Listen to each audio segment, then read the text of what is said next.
আবার একটা নতুন সকাল, একটা নতুন দিন। আশা করছি সবাই ভালো আছেন, আমিও ভালো আছি।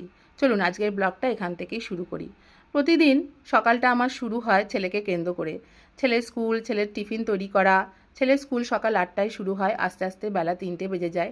তাই জন্য ওকে দুটো টিফিন দিতে হয়। তা একটা বড় টিফিন, একটা ছোট টিফিন। তা বড় টিফিনে একটু চাউমিন দেবো, সেই মতো চাউমিন রেডি করছি।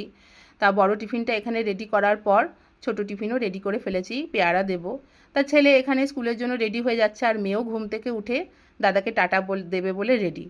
তা প্রতিদিনের মতো বাবার সাথে মেয়েও দাদাকে টাটা করবে বলে চলে যায়। তা এখন মেয়ের স্কুল শুরু হয়নি, এরপরে দাদার সাথে মেয়েও চলে যাবে স্কুলে। যাই হোক, দাদার গাড়ি বেরিয়ে গেল। দাদাকে টাটা করার পর বাবার সাথে একটু হাঁটাহাঁটি করার পর এবার মেয়ে বাড়ি চলে আসছে। তা আমার ছেলে চলে যাওয়ার পর প্রতিদিনই আমরা তিনজন মিলে ছাদে চলে যাই, ছাদে একটু হাঁটাহাঁটি করি, গাছগুলোয় জল